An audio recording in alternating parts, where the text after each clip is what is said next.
And let's go! Episode 4 of the year. Welcome in to the CouchSide Sports Report, hosted by the CouchSide Network. I'm Dylan. That's Simon. You can call us whatever you want. Who cares? but welcome to the CouchSide Sports Report. And man, I'll be honest, we got a lot to go through today. We do have quite a bit to go through. Stuff is finally starting back up again. Stuff is finally starting back. Some previews, some recaps, some sports coming to an end, some sports just getting started. True. It is February now. It's the first episode of, the second episode of the month. It is. So, a lot of stuff kicking off both locally and internationally, and vice versa. True that, man. True that. But before we get into it, go and follow us on all of our socials on TikTok and Insta. It's at couchside.network. If you're watching this on YouTube, of course, like, comment, subscribe. Then go to Spotify and give us a follow on there as well. If you're on Spotify, give us a follow there. Then come back to YouTube. CouchSide Network on YouTube, and give us a subscribe, a like, and a comment, and that explains. Actually, I say that explains the day I've had. All I've done today is, funnily enough, watch the Super Bowl. Yeah. And work in the morning. That's pretty much it for I'd me. work all day, so Super Bowl's in the background. I did Yeah. have to put up the Super Bowl in the boardroom for the halftime show. Everyone enjoyed it. I enjoyed it. It was good. There we go. And but Bad Bunny wasn't too bad. He wasn't, but we'll talk about that. And We the certainly actual game of the Super Bowl a bit later. But if you haven't will. already said it already, I'm forgetting. Please like and follow us everywhere. Instagram, TikTok, CouchSide.network. If you're listening to us on YouTube, like the podcast, subscribe. If you're on Spotify, give us a follow. We appreciate it. And like all our reels. Big facts. And TikToks. And comment. If you have something to say, comment. Big facts, but please. be civil. Be civil, please. We welcome it as long as it's civil. You know what I mean? Yeah. But you, sir, had quite the big weekend. Oh, yeah. That's standard. It was a long weekend here in Aotearoa, New Zealand. Happy Waitangi Day. But yeah, it was a big weekend for you, mate. Couple of big events going down. Yeah, went to Laneway and went to not a church-related thing, a D&B related thing called worship, which was pretty good. Yep. Beverages were drank and good times were had. And we're back to work for my first 5-day week in like 2 weeks. Yeah, I was about to say. I'm looking forward to actually having like more than 3 days to do all my work. So That's a good point. But you, sir, you have a good long weekend. Yeah, I did. It was pretty, honestly, it was a lot more chilled out than your weekend happened to be. Yeah, I was hectic. Yeah, I did get back into some weekend work, but it was pretty chilled out. But I'm ready to get into this, man. Because like we've said, we've got quite a bit to go through. But we'll start with the Aotearoa and local sport, and we'll start with the Sevens, the Perth Sevens. Yep, back to the Sevens, back to Perth. Yep. And the Black Fern Sevens, Yep. once again, putting Australia to the sword in a final. This time at home. Love and it. the men, once again, losing to Fiji, this time in the third place playoff, but still a top 4 finish for them. Better consistency than last season. The Black Fern Sevens going from strength to strength to strength. They don't have any signs of slowing down. What are you going to do? Like, you've got to catch them in a bad game. It is to a bit lose. of a super team. So I do understand why they're always winning, which is good. Yeah. Which is good. It does. Great for us. It sets unrealistic standards, but it's great. But speaking of women's rugby, a lot of the all-picky teams announced signings today. Metarangi Paul has joined the Blues. Let's go. And there was a big one for the Hurricanes Poa, which I cannot remember, and another one for Matatu. Well, I'm going to search those up because with Super Rugby Opiki, there is Super Rugby coming back. So Opiki's still a while away from starting, but Super Rugby, it's come very quickly. It starts this weekend, and we've got 6 games. What, 6? No, 5. 5 games in New Zealand and Australia, and I just remembered that one team will have the bye, and that team in question this week. This is how you know how quick the Super Rugby season has become upon us, because we don't even know who's got the bye. The Hurricanes have the bye this week, and will I believe talk about Super Rugby in full in another episode if everything goes to plan, to be recorded tomorrow as we're recording this. But we will obviously talk a little bit about Super Rugby now because it's starting, and for the guys who only want to watch the weekly episode, we've got you, as Dylan is currently looking for. So I'm looking at the Matatu Instagram page. The only thing I can see is that they've locked Maya Joseph in for another 3 years. Oh, that's what I was thinking. Okay, which is great. Was it Chelsea Bremer? I'm going to look at the Poa. Poa. If I can spell it properly. There we go. Hurricanes Poa. They have signed Renee Holmes. Which is quite big, especially massive signing. Yeah, it's a massive signing. So,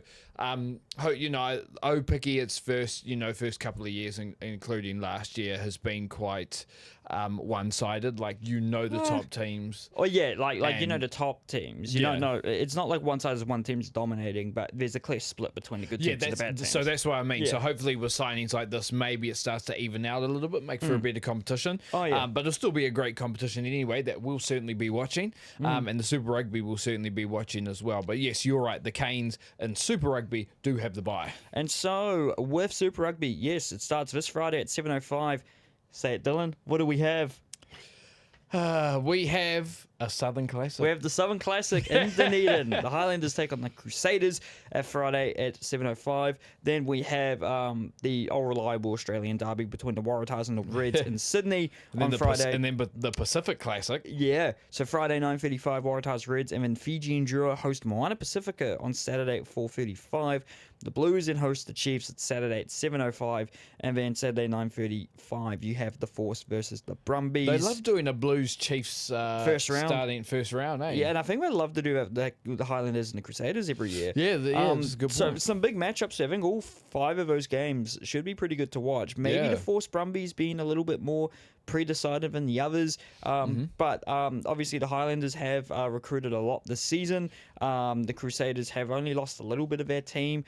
So they'll be looking to go back-to-back, obviously. Yep. The Highlanders will be hoping to dramatically improve on last season. Yep. The Waratahs obviously will want to build on from the promising signs from last season with Joseph Swali'i in that team and all the other key players they have. You could argue that's the case. And actually, should we tell the people now what we're going to do with the Super Rugby? Well, I did mention it when you were checking your phone. Yeah, that we were probably going to do a preview tomorrow. Yeah. So we're just looking at the games today in case we do this episode tomorrow. But what you were saying about the Waratahs, honestly, you could probably say for most, if not all, of the Australian teams last year, they all actually performed quite well. And we know the Reds were very, very good last year. I mean, they spanked the Blues every time we played them. And, and they've still got a very, very good team. And they've locked in Vern Cotter next year, which is annoying because Vern's great. That's rough. But I think he might actually bring them some success there. True. The Fiji and Drua Moana game will be interesting. Moana obviously lost a lot of players, have gained a lot of players. It seems to be the story every single season for Moana. It's just keeping the same squad. We'll see how that squad gels. The Drua will have home advantage. They've signed some key players as well. They've brought in, I forgot his name, but a former Fijian international, French international who's Fijian, who's actually born in New Zealand, whose name I've forgotten. But he was very good back in the day for France. The Blues Chiefs. This game will be hopefully tighter than a lot of people will assume it will be. Yeah. The Blues haven't really done any big signings, but they haven't really had any, massive losses apart from Rico Ioane. You did bring Peter Arquet back from who played some fantastic club rugby over in France. Often regarded as the best centre in Europe during his time there. Which hopefully he can bring that sort of form to the Blues. With the Blues, it's the thing I'm going to look for in this is, whether it's a win or a loss, of course I want the win. I want everybody to come out healthy.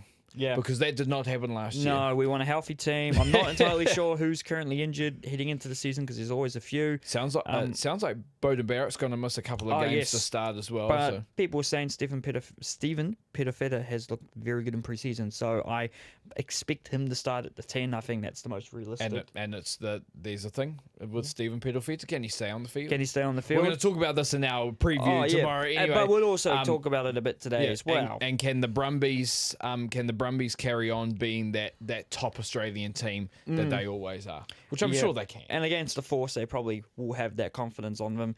And I'm ad-libbing something here. We never did this last year, but I feel like we should get in the habit of doing this.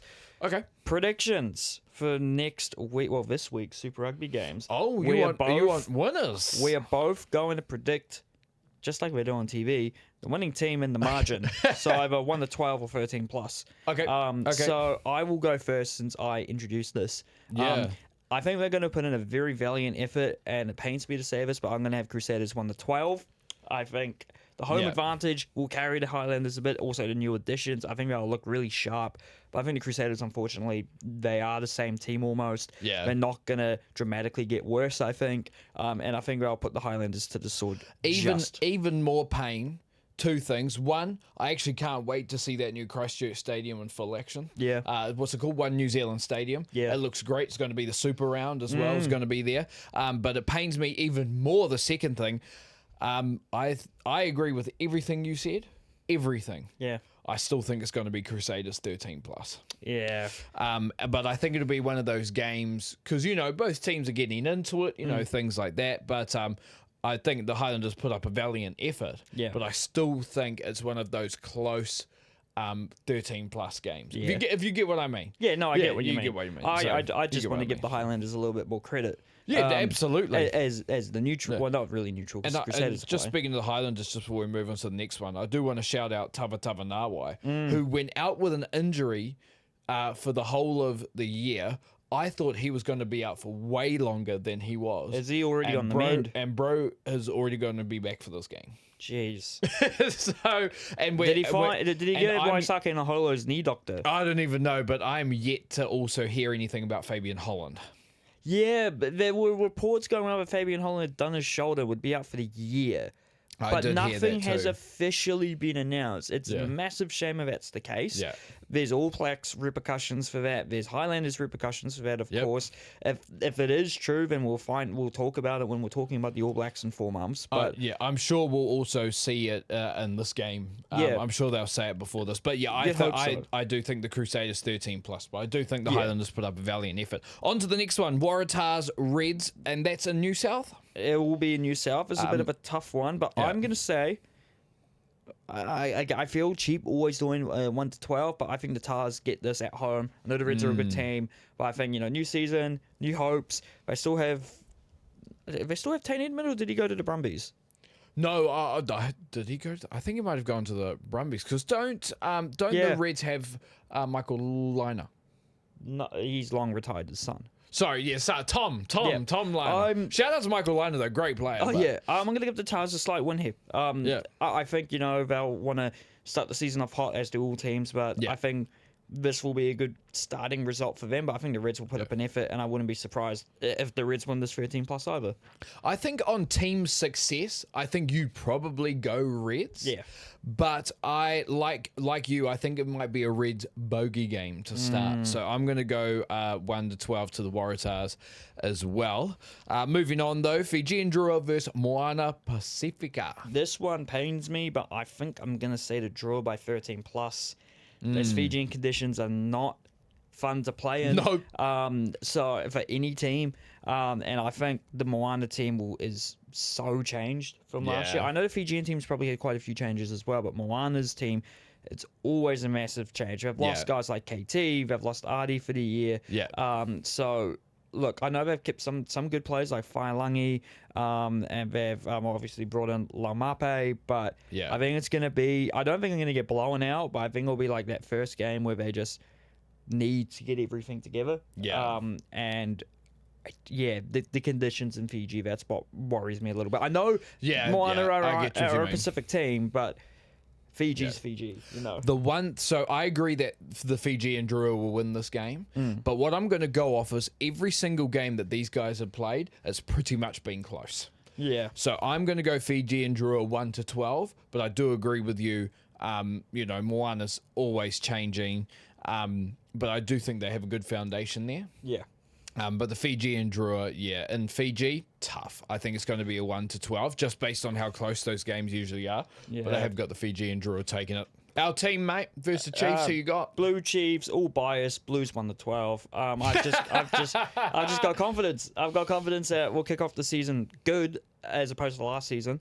I feel like it will be the opposite as long as everyone, for the most part, is healthy.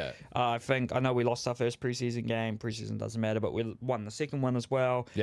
So I think Piraki is going to be very good in midfield for us. I think he's obviously starting. I think we'll see AJ Lamb at 13. I think we'll see Petofeta at 10, Sullivan at 15, and we'll see a combination on the wing, Clark with someone. And I think, look, if we can stay disciplined and not make stupid mistakes. I hope that half the team doesn't have their head halfway out the door, because obviously Satudu's on his way out at the end of the season, Lamb's on his way out at the end of the season. There's probably more players there, but do we get to see? I'm guessing we'll see Bradley Slater involved. Do we get to see a bit of Rampling Alec? Who knows? I know we signed a couple of other players, but they may be developmental players. Yeah. Do we see Rico Simpson yet? I don't think so. But with Bowden injured, who knows? He could be on the bench. True, and he has for both for the under-20 Worlds, he did play both 10 and 15. So he could be an option to have off the bench, but obviously it would be a bit of a a dogfight to throw him into for his first Super game. True that. But the Chiefs, I can't underestimate the Chiefs. They've only gone and added Karanto Maifalo to their back line when they didn't really need him in the first place. Yeah, they've got options, man. They've kept everyone. They've still got Jacob this season. The team looks very strong again, but obviously as long as this Chiefs team remains the same, there's always going to be that big games hoodoo over them. And I don't think this is a big game. It's the first game of the season. It's against the Blues. They beat us in this game last year. It's not a big game. Big games for them are finals. So in playoff games. So for the Chiefs, I don't think there'll be that restriction behind them, but maybe it's just it's a slow start to the season. I don't know who's fit for them, who's not fit for them. Do they get the back line wrong? Because with so many options the back line, they could absolutely pick the wrong people, and same with their loose forwards. I've got a lot of loosies. Maybe they picked the wrong combination. So it'll be interesting to see what teams everyone runs out with, because it was round 1 last year that we found out about who Simon Parker was for the first time. True. And so it could be the same this year, and we have to see which other new signings for both teams somehow sneak into the team. Do the teams look much different than last year? But I'm gonna stand by my bias. Yep, my boys. I'm going to be real with you. Realistically, I'm taking Chiefs 1-12. Yeah, but I don't care. Anytime the Blues are on here, you can guarantee my answer is going to be Blues. It's either going to be 1-12 or 13 plus. This will be 1-12 for me. Blues is about health.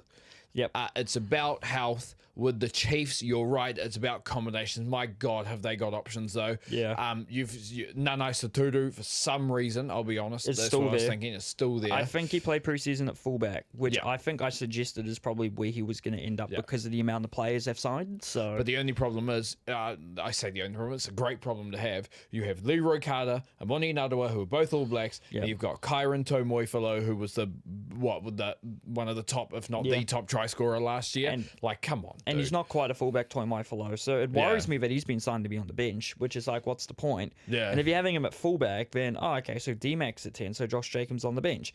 If Josh Jacobs on the bench, why did you just not let him go to the Highlanders this year? I know for the Chiefs, it's because they know how good he is. Yeah. And, they're in their right to give him an extra season. But come on, if for the sake of New Zealand rugby, Jacob being in the Highlanders would be excellent. Yeah. He'd probably have more of a chance of making the All Blacks this year if he's playing every game for the Highlanders. Yeah, as long as he's at the Chiefs and Damian McKenzie's there, he's not playing starting every game, I should say. But the bias is there for me. I don't care. Blues are Blues 1-12. And also, I know that I went against Moana Pacifica last week and I was wearing a Moana Pacifica t-shirt. But sports shirts are sports shirts. I can wear whatever I want. The Blues have always been my guys. You can go back and look at this. But that's a great shirt. That's a great uniform, by the way, from Moana. I hope so did you go Blues or Chiefs? I went Blues. Blues 1-12. I thought you said Chiefs at first. No, I said realistically, I should go Chiefs. But stuff bias Blues. And the last one, Force versus the Brumbies. Brumbies 13 plus for me. I don't really need to say much more. They've been a top team in Aussie for years for a reason. I don't think it's changed that much. I know the Force have made some good additions, but I don't think it's going to be enough. If the Force can figure out how to play structured rugby, I would say this is Brumbies 1-12, but until I see that, it's Brumbies 13 plus for me. Yeah, because you got Harry Potter down the wing. He's a very handy player. Yeah, he's a magician. I think he's still there. Maybe he's gone. Ben Donaldson was great for them at 10 last year. Yeah. He could be gone. I don't know. Yeah, but no, Harry Potter could be gone as well. Harry Potter was starting pretty much. Was it not most games for Australia for the Wallabies last year? So he started a few in the end. Yeah. So I mean, he's the magician. Do you know what I mean? I know Ben Donaldson is still at the Force. I don't look stupid. Thank God I look stupid all the other time. But until the Force can show me they can play a little bit more structured rugby, I'm going Brumbies 13 plus. I might have been right about Harry Potter. I cannot see him in their squad list on the old Wikipedia. But they do have George Bridge. I forgot they signed him. Yeah, they did. So Harry Potter must have gone back to England now that I think about it, because I think he came through at Leicester. I've just looked up Harry Potter without specifying. Leicester or Leinster? Leicester. Leicester, okay. Oh no, Harry Potter is apparently at the. Oh no, Harry Potter's gone to the Waratahs, which is a massive signing. Yeah, sorry, he was born in England. That's right. And must have moved to Melbourne when he was 10, and then came from Melbourne, went to Leicester, and then eventually came back to Australia. Yeah, there you go. Contrary to popular belief, he was not named after the Harry Potter book series, as that came out 6 months before his birthday, but his parents selected the name independently. Oh, okay. Fun fact. I love that that's on the Wikipedia page. I mean, you have to. But yeah, it's going to be an interesting Super Rugby season that we will break down in a special episode, a separate video. That's if everything goes to plan. Yes, there's a good point. If everything goes to plan. Speaking of going to plan, though.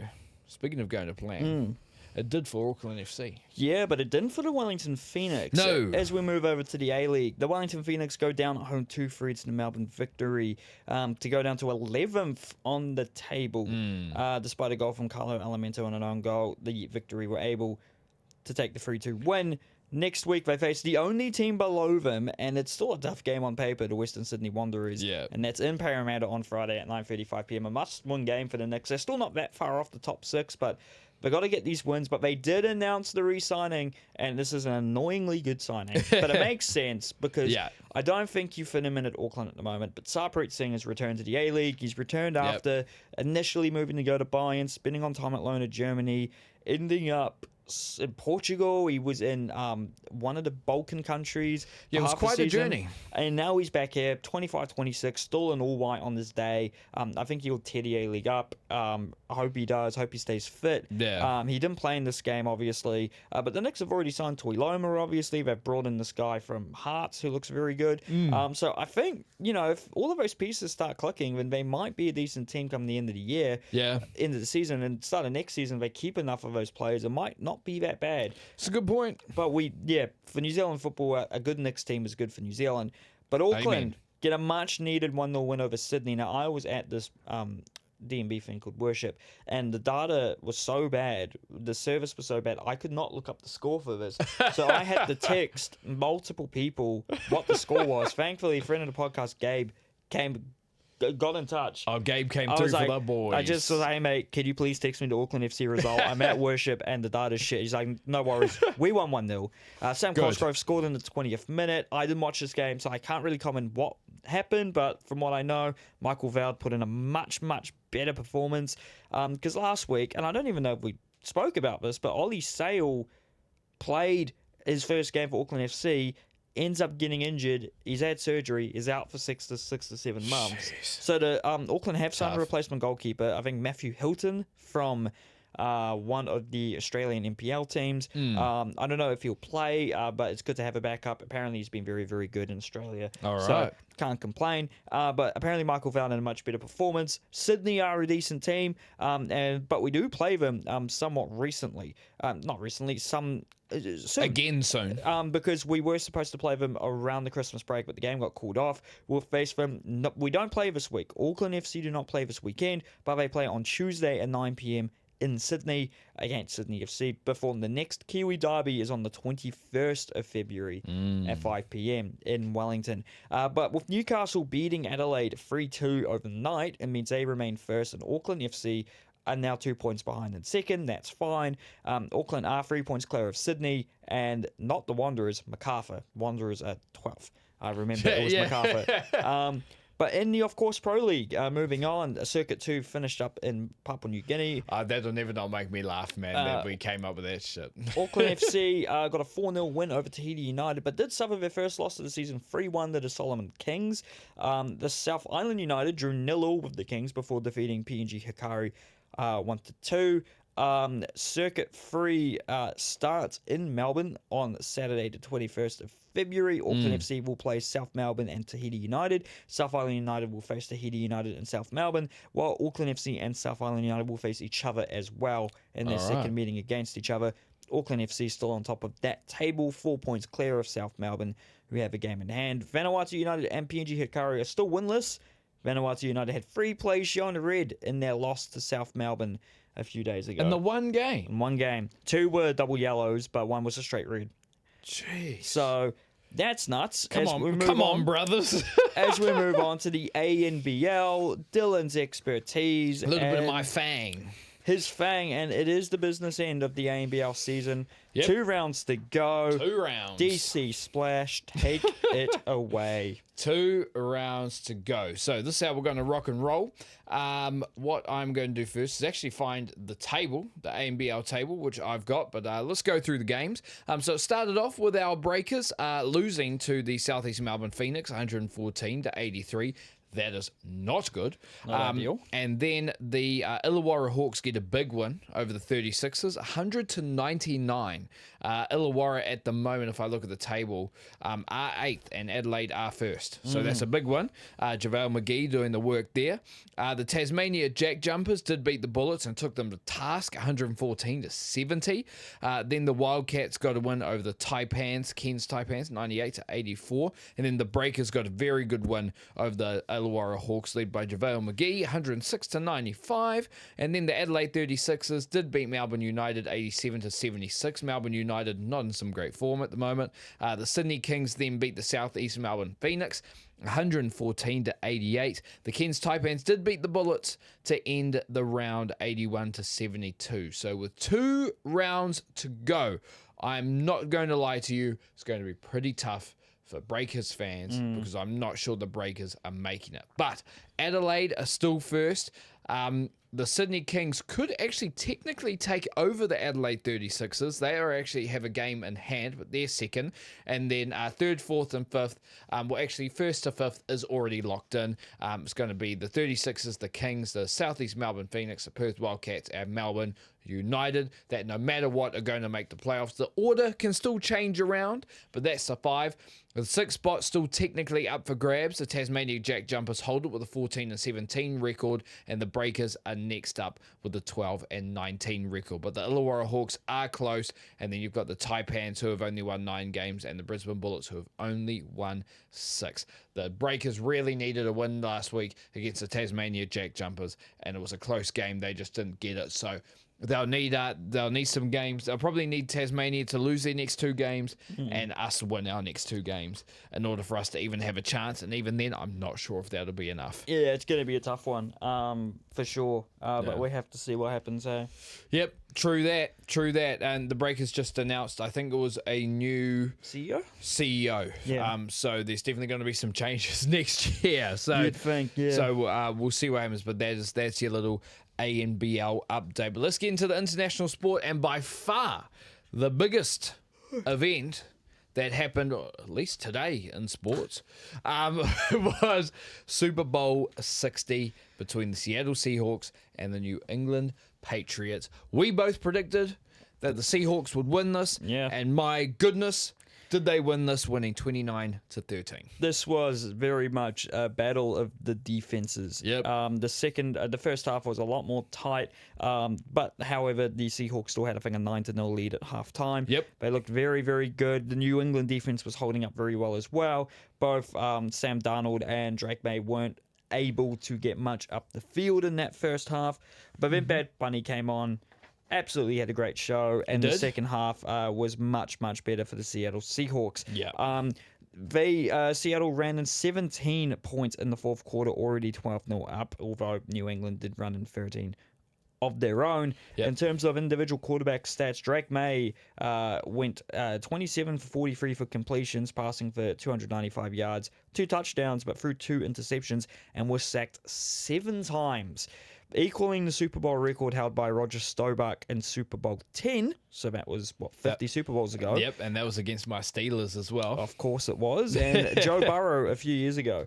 Yes. Sam Darnold, a lot tamer, went 19 for 38, 202 yards, and a touchdown. But I told you, he did what he needed to do. do. Yeah. And most people thought Sam Darnold couldn't do that. So, like I said, did that it. was a story. Good frickin' on. And he becomes the first quarterback from the class of 2018 to win a Yeah, Super man. Bowl, beating the likes of Baker Mayfield, Josh Allen, Lamar Jackson, and Josh Rosen. Yep.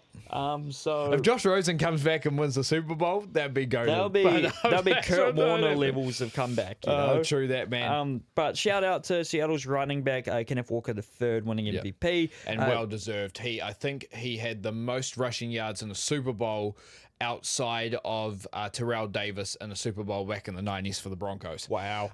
So he was they big. were feeding him the ball. They were feeding him the ball. And man, and they had to. That's like I said, the Seattle Seahawks team is pretty much so similar to the teams from 2013 and 14 that went to those Super Bowls. Kenneth Walker was, although I don't think not as good yet, was the Marshawn Lynch of the team. And that, and Seattle really, really relied on that. And it worked out every single time. Unfortunately, I hate saying this, but the way that Seattle Seahawks played is how I think the Steelers can play, but just don't. No. And I say that's probably biased. We've got a long way to go. Don't get me wrong, but that's how I want the Steelers to play We're football. talking about the Super Bowl, and you still made it about the Steelers. No, they have to be done. They have to be done. But can I just say, I know Kenneth Walker won MVP, and it was well deserved. But there is, to me, when it comes down to games that are defensive games, there is two guys that become MVPs, and there's the punter and the kicker. Yeah, I think both of them. And the Seahawks, I hate saying it because he is Australian. You don't have to point it out. No, I do, because then Americans are going to be like, oh, yeah, he's with us. No, he's not. He's Australian. You don't know that. No, I do know that. Come on. But Michael Dixon, the punter for the Seattle Seahawks, majorly impressive game. Oh, yeah. Majorly impressive game. Every kick he did was high enough so that his defense could get down to the returner, and man, did he get some kicks inside within the 5-yard line that put the Patriots back. And with that defense, that's going to work every single time. Michael Dixon, that's my MVP. That's my MVP. But also, Jacob Myers, I think, actually broke the record for most field goals in a Super Bowl. Yeah, I think I did read Yeah, I think something it was about 5. I think it ended up being 5 at the end of the day. Yeah. But yeah, I mean, when it comes down to a defensive game, those are the guys that you wouldn't think about, but those are guys you rely on. And for the Seahawks, they did their job, and they did it very well. And New Zealand won on the day as well. The third New Zealand-born Super Bowl winner. I think this may have only came out today because ESPN had his place of birth is in California. But Seahawks running back and kickoff returner George Holani was born in Auckland and moved to California when he was in preschool, but he would be the third Kiwi to win the Super Bowl. Ricky Ellison famously won 3 rings for the 49ers as a linebacker in the 80s. And Laken Vakalahi, he was born in New Zealand, but moved to Australia when he was a kid, played junior rugby league and basketball. Similar to Mailata, was discovered by an Eagle scout in Hawaii on holiday, or someone discovered him via that, and he got sent to training for an NFL career, played 1 season for the Eagles in the year they won the Super Bowl. There you go. So, but was waived before this season. And also, Jordan Mailata, his mum was born here, and he did hold a Kiwi passport. So, I didn't know he held a Kiwi passport, but there you go. He did at one stage. You could say it was lucky 4 for New Zealand's NFL players, but yes. Moving on, the awards for the NFL have also been decided. MVP was Matthew Stafford. Well deserved. Well deserved. Not super surprising. Drake May was just behind him. Literally one first place vote away. Yeah, which is nuts. That I'd say that looks bad now because man, that Seattle Seahawks defense put him to the sword. But for the season that he had, yeah, it was deserved. Matt Stafford, I do think should have won, and he did. Yeah. And I'm not going to pronounce the winner of the offensive player of the year. Can. No. I mean, I'm not going to pronounce it how like Drewski pronounced it. That was or bad. Else I'd get cancelled. Bad.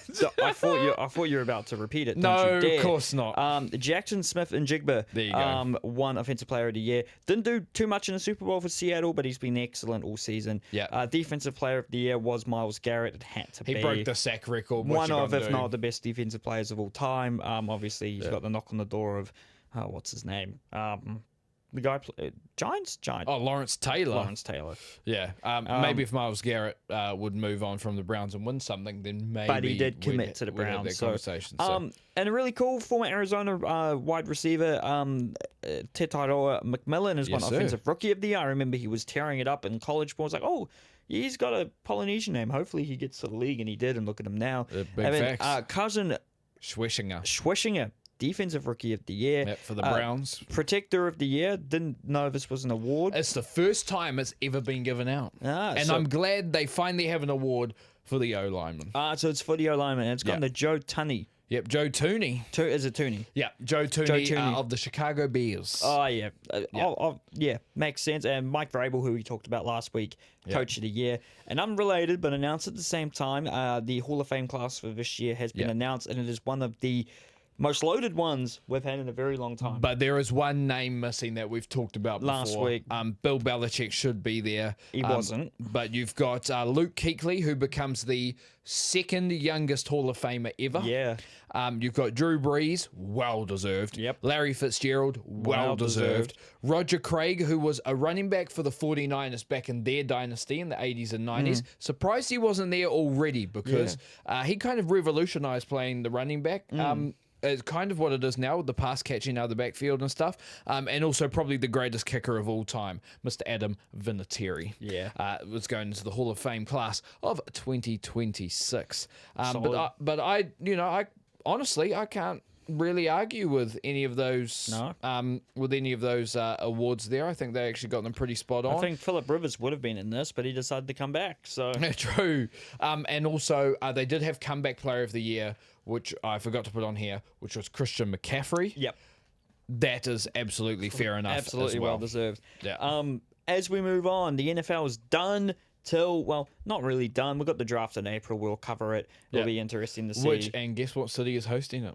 Pittsburgh, baby. So we'll see what happens. And then obviously season starts up around September, October. And they did announce next year the NFL is definitely going to Melbourne, and it's going to be Rams 49ers. Yeah. So what a game. That'd actually be a solid game. If both those teams are healthy. Might have to look at it. But we move on to another American league, the NBA. Yes, sir. The trade deadline. We're only looking at the trade deadline this week, apart from one performance you've put here. Yep. And not all of the big names we thought we were going to get traded got traded, but one of them did. Yep. Kick us off. Yeah, so I haven't put all these trades down because then we'd be here for 2 hours. Yeah. But I put down what I thought were the big ones. The first one that I've got here was a 3-team deal with Anthony Davis, who's now actually out for the year. Jesus, really? Yeah. Oh, God. Jaden Hardy, D'Angelo Russell, and Dante Exum go to the Wizards. For Chris Middleton, AJ Johnson, Tyus Jones, Marvin Bagley, a first-round pick this year and one in 2030, and 3 second-round picks as well to the Mavs, and then Malachi Branham goes from the Wizards to the Hornets, who are actually hot right now. I think they've won like 9 or 10 games in a row. But that is I think a lot of people were like, "Oh, the Wizards doing their classic stuff again." Giving up way too early. No. I'll tell you what, if you get the luck of having Anthony Davis and Trae Young healthy for a year, Trae Young, you've got Trae Johnson there, who looks like a great scorer, who was selected by the Wizards this year. You've also got Alex Sarr. Bilal Coulibaly. Yep, Bilal Coulibaly. You could actually say they secretly have a young core there if they're able to keep them around, which the Wizards have not been able to do. And we've got D'Angelo Russell was there, who's solid off the bench. True that. So, I think it could be great for the Warriors. It could go to shit, but it could be great. Yeah, it could. We'll see what happens. Knowing the Wizards, man, I don't want to say it, but it could go. It could just Horribly do what wrong, it does. but let's not say that. But I hope not, because those fans do deserve it. My Warriors sent Jonathan Kuminga, who absolutely needed minutes on the court, and Buddy Hield to the Hawks for Kristaps Porzingis. If Kristaps Porzingis can stay healthy. Key word, stay healthy. Yeah. A 7'3" center that can shoot threes on the Warriors. Yeah. When have the Warriors ever had that? I'm not saying we're going to go out there and win a title. Don't get me wrong. We've got a long way to go. But that is a piece if he's healthy, which he should be back after the All-Star break, which is the same as Steph Curry. Then... Man, you never know what could happen. Maybe we get into the 5th, 6th playoff spot, and get that solid playoff lock. But I don't think we're winning a title because of it. If it does happen, we'll need that team to have one of the best runs of all time, and I'm not sure that's happening. But the Clippers got in the action, trading their best player, Ivica Zubac, and Kobe Brown to the Pacers. Better than Kawhi. I say that. You are right. Let me say most consistent. Yeah, that's fair. That's better. And Kobe Brown to the Pacers for Benedict Mathurin, Isaiah Jackson, and 2 firsts, including Indiana's this year, and a 2028 second-round pick. I believe an Indiana pick is protected in a really weird way. It's got to be, because Indiana's pick this year, if it goes to the Clippers, could actually be a top 3 pick. I think it's protected 1st to 4th, and then 11th onwards. Okay. 10th onwards. So pretty much it's got to land between 5 and 4 9. and 5 and 9. 10. 5 and 9. It has to be from 5 to 9. That could actually happen. Because, but at the same time, the Pacers at the moment have the worst record in the East. Because the Pacers are hoping that they're going to have Tyrese Haliburton back next year. Yep. They'll replace Miles Turner with Ivica Zubac. Yep. And then all of a sudden, they might have a top 3 pick in next year's draft. That's one of Cameron Boozer, AJ DeBancer, or Darren Peterson. Yeah. Pick your poison, you know? Which I'm thinking, I mean, you've got Siakam there. Yeah. So I'm not sure you'd want Cameron Boozer, but you're picking, when you're that high in the draft, especially in just this draft that has so many quality players, at least from the outside looking in, you're going to take best available. But you're probably hoping for Peterson or DeBancer to be. Peterson's probably the best fit, him and Haliburton together. Although, now that you've got rid of Benedict Mathurin, DeBancer at the small forward. Yeah. Oof, it'd be tough. Anyway, both of those would be tough. But we'll see where that pick goes. The Clippers could use a high pick, though. I'm not going to lie. They do. But the Clippers do actually get younger. Benedict Mathurin is, an up-and-coming player. Has been solid off the bench for the Pacers and was in their finals run as well. But the Bulls, man... Can I just say, I haven't put these all here, but the Bulls came out of this trade deadline with like 6 or 7 guards. Yeah. And all of them are like point guards. Don't ask me how that's going to work. We'll find out. But they sent Nikola Vucevic to the Celtics, along with a 2027 second rounder for Anthony Simons, funnily enough, a guard, and a second rounder this year. Man, the Celtics have done a lot better than I thought they would. They're in that second and third. Jaylen Brown has been playing excellent basketball. And now they get, a solid center, older guy, but also the Celtics, Jason Tatum comes back. They're in win now mode. Yeah. So that does make sense there. Your Raptors get into it. They did, I didn't put this here, but they did trade for one of my guys, Trace Jackson Davis. Thank you. From the Raptors, who will be a solid big for you guys. I hope so. But speaking of solid, Chris Paul. Well, apparently he's going to get waived. So that hasn't happened yet. Supposedly. I hope it doesn't, because I think the Raptors, a very young team, could learn a lot from a guy like Chris Paul. But he does go to the Raptors in a 3-team deal. The Nets get Ochai Agbaji from your Raptors and a 2032 second rounder. Agbaji was actually a solid defender for you guys, but you guys do have some other solid defenders there. And then the Clippers get rights to a man called Vanya I think it's Marinkovic, who must have been drafted late in the second round of a draft. The biggest and then you've really got, I would say, to end this, the 3 biggest moves outside of the Anthony Davis to the Wizards. James Harden is off to Cleveland for Darius Garland and a future second going to the Clippers. Once again, the Clippers get younger, which I think is a smart idea. If the internet is correct, this is just the first and a free transaction deal for the Cavs. They're also going to get Giannis and LeBron. So you're going to have Donovan Mitchell, James Harden, Harden, LeBron James, Giannis Antetokounmpo, and Jared Allen. It would be Evan Mobley. Evan Mobley, not Jared Allen. I won't lie. I'm a little bit surprised that Cleveland made this move. Yeah, I mean, because Darius Garland is still young and was actually playing 26. quite well. He's 26. Harden's 36, so it's a win now move. Yeah, it could easily work for the Cavs, but we'll have to wait and see. I'll be hoping Harden stays fit and everyone stays fit. Yeah. But it's intriguing, this move. Yeah, and then speaking of intriguing, a lot of my friends were intrigued by this one, but I will explain why this actually works for both teams. Jared McCain, who was tore his ACL but played fantastic last year, has just come back, has gone to the Thunder for a first rounder this year. I didn't actually specify which first rounder it is, but the Thunder have so many anyway, and 3 future seconds. The reason this makes sense for the 76ers is because they have Tyrese Maxey and VJ Edgecombe. Yep. Tyrese Maxey's an all-star, deserved all-star, and VJ Edgecombe looks great for a rookie. And you've got quite the guard depth there, with Jared McCain, but also at the same time, we're all human. We want our opportunity. So this gives Jared McCain the opportunity to be probably the 6th man and probably end up being the main scorer off the bench for the Thunder. And for the 76ers, it does mean they can fully commit to Tyrese Maxey and VJ Edgecombe and see where they can take them. So it does make sense, but does it make the Thunder better? Yeah, it does. If Jared McCain plays like he did in his rookie year, yeah, it does. This is going to be a trade which we might look back in 5 years and go, why did the Sixers do that? Yep. And because I think McCain has very good potential. He just needs to be in the right place. There was that tweet which went viral a few months ago of someone said, this is what Jared McCain is right now, and it had Jalen Brunson in a Dallas shirt, and it had Shea in a Clippers shirt. Yes, yeah. So, or maybe it was someone else. But basically that thing, a player who's just a move away from being in the right environment. Yep. And to be, he's not going to start straight away, but he could do at some stage. Yeah. And there is one more trade left. Yes, there is. And this is quite a big one, and it does make Utah very intriguing long term. And long term, you are right. So Jaren Jackson Jr. goes to the Jazz along with Jock Landale, who then eventually got traded again to the Hawks. And then in his first game as the Hawks, he had a 31-point double-double. Against the Jazz. Against the Jazz. Was it 31 points? It was 31 points. Jeez. Yeah. Correct me in the comments if I'm wrong. It might have been 25. No, I'm pretty sure it was 31. It was definitely way more points than I thought Jock Landale was scoring in the NBA. But it was against the Jazz, who he was briefly on and then didn't even get a moment. I think he got told when he was about to fly that no, you're not going to Utah, get your ass to Atlanta. Yeah, pretty much. Which is great, and again a good pickup for Atlanta. Yeah. I'm going to see.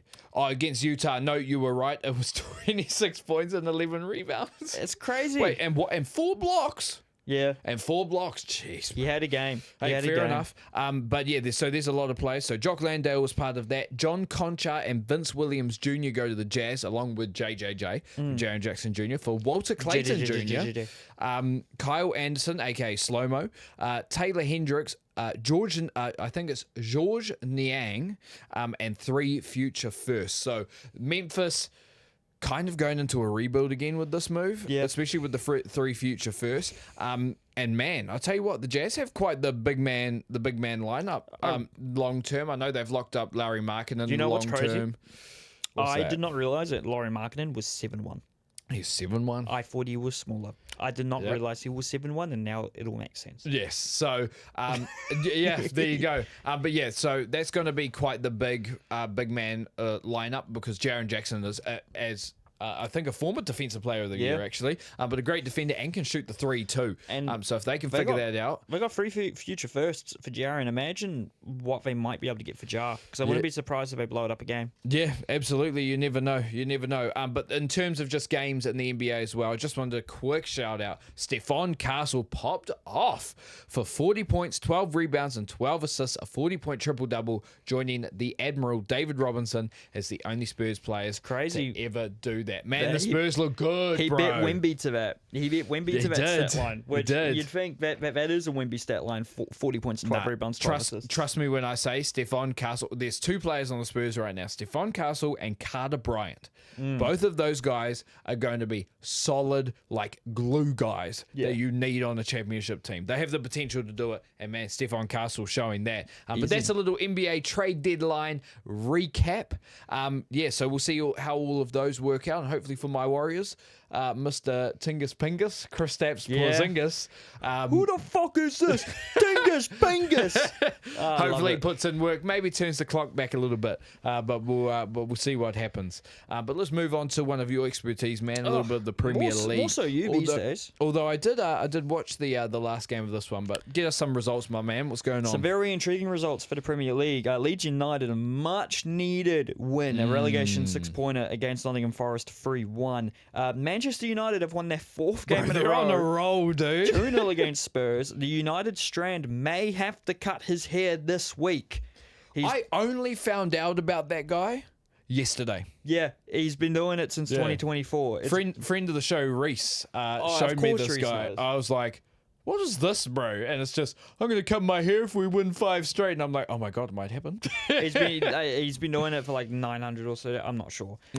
Crazy. Everton, a big win for them over a team very close to them on the table. Fulham away from home, 2-1. West Ham, much needed relegation win, but this probably decides the fate for Burnley. Yeah, it does. It's a 2-0 win away win for West Ham. Arsenal keeping it good at the top, 3-0 against Sunderland. They're a very good team, Sunderland, so this isn't a result to be scoffed at. Chelsea, a big win for them after a big hiccup they won last week, but it wasn't great. Comfortable. 3-1 win over Wolves, so yeah. Bournemouth and Aston Villa play out a 1-1 draw. Brentford beat Newcastle 3-2. Not great for Newcastle. Crystal Palace get a much needed win over Brighton 1-0. And then although Dominic Szoboszlai scored an amazing free kick in the 76th minute, Man City get 2 late goals, one of Bernardo Silva, penalty to Erling Haaland to get an away win. That's Erling Haaland's first goal in a while. And he's still got 20 goals for the season. Crazy, eh? To put the pressure on Arsenal. I'm just gonna call a little audible here because I want to get your opinion on something. You sure? Because I know you're going to probably say this is mad, but my Liverpool fan that I talk to most at work, Glenn, shout out if you ever see this, called Dominic Szoboszlai a Stevie G region. Ooh.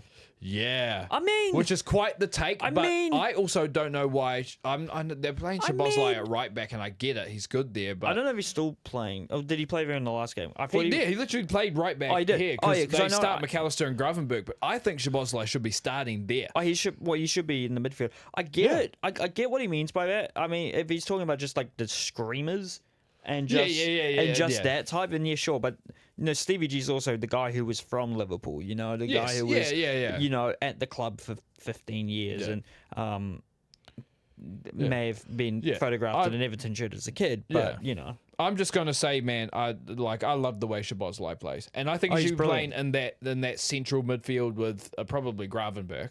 But I think he has qualities that are similar to Steven Gerrard. I wouldn't say he has a Stevie G regen. No. But man, that dude can ball. Stevie G region has to be pasty white. Yeah, that dude can ball, and he's bringing along with Kirkes, who hasn't really played that well this season, but still a great player. Both of them single-handedly bringing Hungary football back a little bit. Oh yeah, I think Hungary they've just got their shit together as well in terms of the whole coaching setup and identifying the right players to play for them. But once again, Liverpool give it up themselves. Yeah, but quick little table update. Arsenal are still 6 points clear of Man City with 13 games to go. Man City are 3 points clear of Aston Villa, who are 3 points clear of Manchester United. That's your top 4. Chelsea are a point behind Man United, and then they're just a point ahead of Liverpool and Brentford, who are 6th and 7th. Liverpool on points. Shout out to Brentford. Everton are a point behind them in 8th and have had just a point ahead of Sunderland in 9th. Fulham are 10th, 11 on points with Bournemouth, who are a point ahead of Newcastle. Wolves still only have 8 points and are at the bottom of the table. Burnley have just 15. West Ham have 23 points and are in 18th. 3 points behind Nottingham Forest, who are 3 points behind Leeds and Tottenham. And also, I realised, I think I was either last week or the week before, I was talking about a big Fulham signing. That big Fulham signing was Oscar Bob from Man City. That's who I was talking about. It was Oscar Bob. And in terms of other signings, the transfer window did shut somewhat recently. I don't think there's any other super major deals to talk about. But as we move on, no Premier League this weekend, but this midweek. Games Wednesday, Thursday, Friday, kicking off between 8:30 and 9:15. Spurs Newcastle will be a must-win for both teams on Wednesday at 8:30. Newcastle to have any sense of making Europe. Spurs to tell everyone, no, we're not in a relegation fight with Spurs. West Ham face Manchester United to try and prevent United from winning 5 straight, but also to keep their promotion hopes well and truly alive. Forest versus Wolves is also huge for Forest's relegation survival. They're just 3 points ahead of West Ham. So if West Ham get an unexpected win over Man United and Forest get the loss against Wolves, and then also it gives the Wolves a little bit of hope that they'll make the great escape, but I don't think that's possible. And if West Ham wins, bro's not cutting his hair. No, bro's not cutting his hair. But the FA Cup is on this weekend. From a New Zealand perspective, Liberata Cacaces Wrexham face Ipswich. Who are fantastic, doing fantastic in the championship, by the way. Saturday at 8:45, and a team doing even better in the championship is Hull, who host Chelsea on Saturday at 8:45, same time. And then your boys, Leicester City, are away to Southampton. Who just got a 6-point deduction and are now only a goal difference above relegation in the League One. Oh, you'll be fine. Yeah, we'll see about that. You've been there before. Shut up. So have Hull, even more recently. Sunday at 4 a.m. is that game for the early birds. But Man City will face Arsenal in the EFL Cup or the Carabao Cup final in March after both teams won their semi-final ties over Newcastle and Chelsea, respectively. Here we go. As we hip into one of my favourite times on the sporting calendar ever, the Olympics are back. The Winter Olympics are coming to you from Italy in Milan and Cortina d'Ampezzo. The opening ceremony was on Saturday morning. Events had started a few days before that. We're not going to go over absolutely everything because there's so much to go on in the Olympics, but I have written down everything from a New Zealand perspective, and I've recapped a couple of big notes of note, not containing New Zealand. I didn't quite get to the point of looking at non-New Zealand events to keep an eye out for. I'll just say some keywords. You guys will be able to find it. From a New Zealand perspective, in the men's snowboard big air, which I watched on Sunday morning from work. Dave Menzies, Lion Farrell, and Rocco Jameson all competed in the final, finishing 6th, 8th, and 9th respectively. Solid effort from the boys. Japan's Kida Kimura took gold. Unfortunately, in the women's freestyle skiing free ski slopestyle qualifying, Ruby Star-Andrews and Sylvia Trotter were unable to qualify for the final. However, in the women's snowboard big air qualifications, Zoe Zadowski-Sinnott finished top, and Lucia Gregali finished 25th, missing out on the final. Zoe Sadowski-Sinnott has, I think, either half or more than half of any of the medals we've ever won at a Winter Olympics. She's got 3. Crazy. So the women's snowboard big air final actually comes out it actually starts half an hour before this podcast comes out. So if you're not already watching it, sorry, you've missed it. And she has a very, very big chance for a medal. She has a bronze in this from 2018 and a silver in this from 2022. And she has a slopestyle gold from 2022. Yes. The men's freestyle skiing slopestyle final is Wednesday at 12:30 a.m. Luca Harrington has a chance for a medal for this. And the half-pipe qualification for the men's snowboard is Thursday at 7:30. You've got Cam Melville-Ives, who has an outside chance for a medal. Alice Robinson has her first chance for a medal in the women's alpine skiing supergiant slalom final. That's Thursday at 11:30 p.m. The men's snowboard half-pipe final is Saturday at 7:30. That's potentially featuring the before-mentioned Cam Melville-Ives. The women's freestyle skiing has their big air qualification Sunday morning at 7:30, featuring Ruby Star-Andrews and Sylvia Trotter. And Alice Robinson has women's alpine skiing giant slalom runs on Sunday at 10 p.m. and Monday at 1:30. And then big air qualification for the men's freestyle skiing, featuring Luca Harrington, Lucas Ball, and Ben Barkley on Monday at 7:30. Non-New Zealand related, Frano van Olmen of Switzerland won the first gold of the games in the men's downhill alpine skiing. And I see this event talked about more than anything, or just the sport in general, ice skating. Yes. The US won the team event featuring I think it's Ilya Malinin, the quad god, the only person to ever land the quad flip, I think they call it, in ice skating. It's insane. So the team event was actually like 5 different events, and they all counted for points. I think you had like ice dance, which is 2 pair, and like which I think is more contemporary. And then you had like just pairs, which I think is more traditional. You had like the men's and women's short circuits, and then like they're long. So it's 6 actually. So Team USA won that. It's a little bit. It's a little bit. There's quite a bit of events that go into. It's a massive team event. Figure skating. I think it's really, really cool. And then also there's the solo medal events for those later on in the games. Shout out to Lindsey Vonn, the American. I don't think she's a ski jumper on skis. She torn her ACL before this. Having came out of retirement, apparently one of the greatest in her sport. Yep. Unfortunately, not related to her ACL. No, it was not. Crashed in qualifying, first qualifying run, and completely fractured her leg. Apparently, she's had surgery. Was wishing her all the best. Yeah. I was really curious to see how someone in a sport like skiing was going to compete on a torn ACL, because that's nuts. Yeah, because that's especially skiing, which is a lot on your legs in general, but your knees especially. Yeah, so all the best wishes to her. But yeah, keep an eye on the ice skating, keep an eye on the ice hockey as well. Curling's always fun to watch. It's basically bowls on ice. And there's all the random events as well, like the biathlon, where it's like, oh, you've just skied 5 kilometers, here's your gun. Yeah. Which is great. Here's your gun. So, and there's lots of other events. I think snowcross is an event now, which is like snowcross, like snowboarding, but like kind of like mountain biking, kind of. I think. Okay. I think it's always been a thing, but that's always fun to watch. There's one thing I want to shout out about the Winter Olympics. Mongolia. Yeah. Their uniforms look like they're going to Hogwarts, and I love it. That's crazy. That's true. That's crazy. No, you can go and look them up. And also, I promise you, if somebody's taking this the wrong way, I am trying not to be culturally anything at all.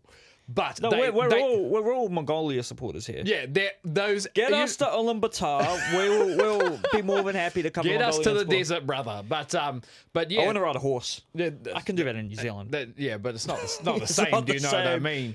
You know, Genghis Khan and that.